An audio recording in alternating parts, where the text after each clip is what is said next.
Negara produsen kendalikan dunia perdagangan lalu kendalikan dunia keuangan. Itu persepsi old mind. Pasar modal dan pasar uang lah sebenarnya pengendali dunia keuangan. Dan ini persepsi new mind. Neraca perdagangan positif dianggap baik dan solusi bernegara oleh old mind. Faktanya selama menjabat malah impornya membesar. Lalu selalu negatif dagang dengan kakak tertua Tiongkok. Jujur, entah bagaimana kok sekarang kakak tertuanya negara komunis ya. Dan diterima luas lagi pemahaman bahwa tidak apa-apa bekerja sama dengan negara komunis. Yo wes, kita lanjut. Toh jabatan old mind ada batasnya. Kembali ke kalimat awal, negara produsen akan kendalikan dunia perdagangan dan dunia keuangan. Itu strategi Tiongkok. Di mana negara defisit alias yang Tiongkoknya surplus, pasti negara yang kalah tersebut akan dipaksa pakai yuan. Catat ya, ketika sebuah negara pakai mata uang negara lain untuk transaksi, artinya negara tersebut kalah ekonominya. Kita lihat strategi serangan ekonomi dari ilmu ekonomi.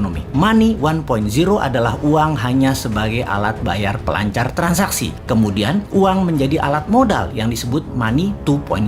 Kemudian uang menjadi alat kendali ekonomi disebut money 3.0. Salah satunya debt trap yang Tiongkok lakukan. Pintar, dari money 1.0 langsung ke 3.0 karena ya memang Tiongkok nggak punya Wall Street, tempatnya money 2.0. Kita lompat sebentar sebelum balik ke money 3.0 agar sambungannya paham. Sejarah Partai Komunis di Tiongkok, di mana orang-orang nasionalis kabur keluar Tiongkok ketika komunis berkuasa dengan tangan besi. Satu ke Taiwan, jadi negara yang dipayungi Amerika. Yang kedua ke Hong Kong, jadi city country di bawah Inggris. Keduanya, Taiwan dan Hong Kong ekonominya maju pesat sejak tahun 60-an hingga saat ini. Sejak tahun 1989, reformasi ekonomi di Tiongkok melawan hegemoni IMF mulai dijalankan secara gerilya, main dengan globalis dan main dengan double standard, yaitu renminbi yuan. Catat sekali lagi, nantinya kita new mind akan pakai strategi yang sama ini, kecuali kalian masih suka dengan old mind yang sekarang berkuasa. Apa yang Tiongkok lakukan setelah memutuskan melawan IMF, namun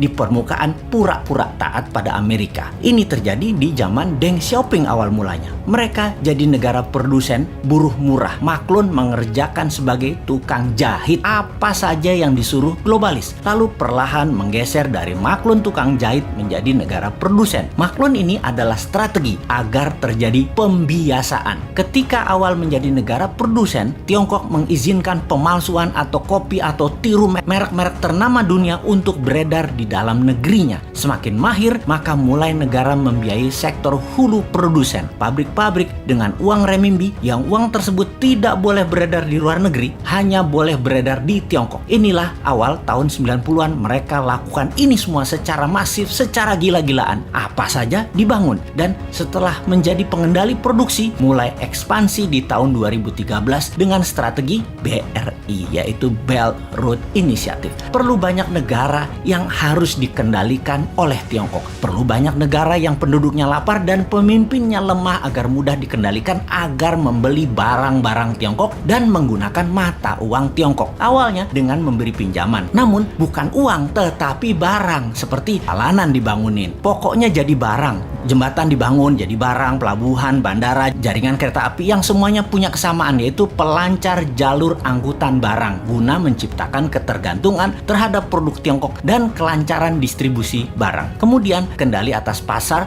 yang kebetulan semua bergeser ke digital. Jadi strateginya adalah beli dan ambil semua jaringan marketplace milik pengusaha lokal sebuah negara agar isi produknya adalah barang-barang buatan Tiongkok. Begitu sudah tercapai ketiganya, maka tahap keempat, mata uang Tiongkok dipakai sebagai alat transaksi. Pertama, sebatas transaksi dua negara. Nanti tahap kelima sampai ke pasar-pasar tradisional bisa pakai yuan. Ingat, ketika keluar negeri, yuan yang disebut. Itu membedakan asal uang itu. Walau kalau ditanya di Tiongkok, bagi mereka sama itu yuan atau renminbi. Namun kita pahamlah, kita kan ngerti bernegara, ngerti bagaimana Tiongkok bermain, dan ngerti cara memainkannya. Sayang aja masih sedikit yang percaya dan masih banyak yang tidak peduli. Wajar kalau masyarakat tidak tahu, namun pejabat yang tidak peduli dan tidak tahu juga banyak banget. Apalagi yang mau menari jadi presiden di 2024. Rasanya nggak ada yang paham beginian. Yang penting gue populer dan rakyat pilih gue.